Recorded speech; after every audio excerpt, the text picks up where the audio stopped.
Hello everyone, this is Thursday the 8th of October. Thank you for joining me. Before going any further, and before I forget, I have a gentle reminder.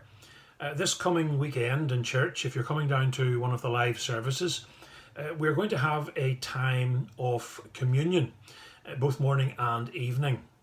Now, we've done this before, and the only way we're able to do it under the current restrictions is if we all bring our own cup and our own bread. So please come prepared in that sense. Come prepared within yourself as well, of course. But this Sunday, the 11th of October, please remember that we are observing communion both morning and evening. Thank you. Now, I want to talk to you for a few minutes about Port Stewart. Those of you who are familiar with Northern Ireland, or who indeed come from Northern Ireland, will not need any reminding at all as to the fact that Port Stewart is a lovely seaside town. It's a holiday town, and it's up on the north coast just beside Port Stewart, not far from the Giant's Causeway. I'm sure many of you have been. If you haven't been, well, you've missed a treat. Especially on a lovely sunny day. It's wonderful just to go down onto the strand, onto the beach at Port Stewart, and spend a lazy afternoon or a lazy day there with family and friends. The beach is so long that to access it, you actually have to drive down onto it in your car and then drive along. And if it's a busy day, you have to drive along a fair distance until you actually get a space to stop. And there you can park your car, unload, and just basically enjoy the day. Now, sometimes, not very often, but sometimes you leave the car sitting there for so long that it sinks down a little bit into the sand. Sand's lovely and soft and golden and so forth, and it can happen. Now, what do you do when your car gets stuck in the sand? Well, you have to give it a push.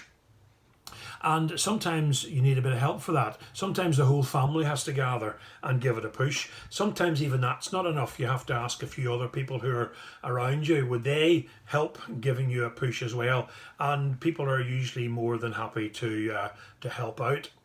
And of course, you don't need me to tell you that you've not only got to push together, but you have to push in the right direction. And that usually does the trick. The wheels come up and out of the sand, and off you go. And as long as you keep the wheels turning, you're all right, and you can get off home or off the beach without any further trouble.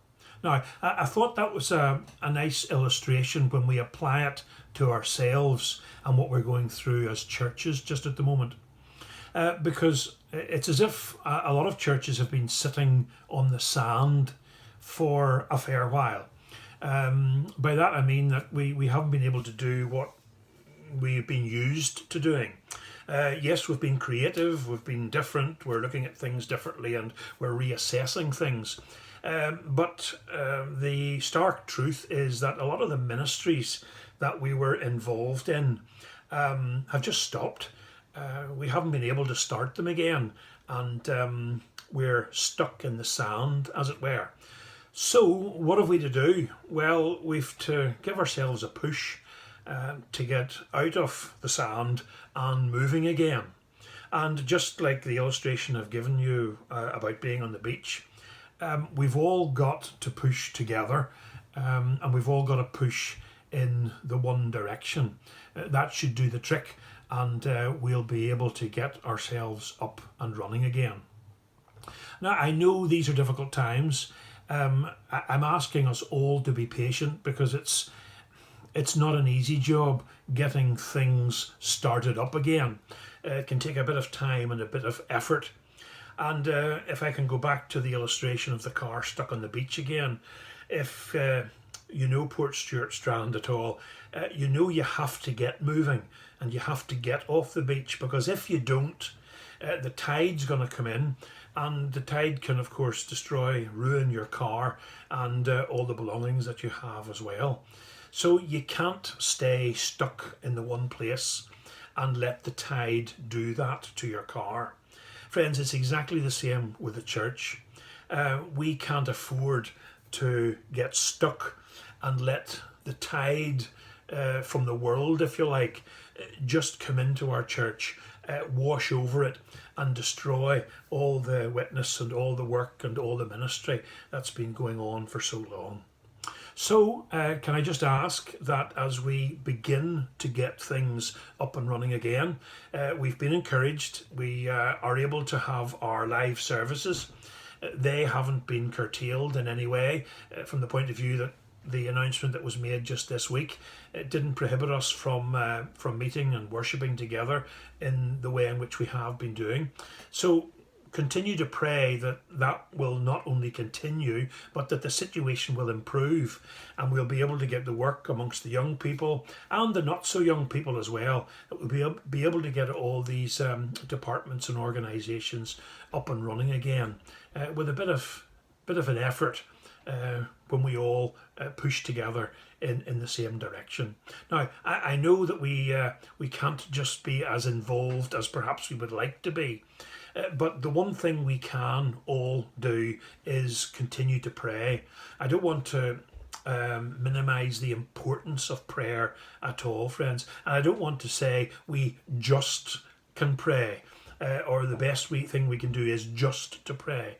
It's not that we're just praying. Praying is an integral part of what we should be doing, and it is so vitally important to power what we're doing, to encourage each other as we work together.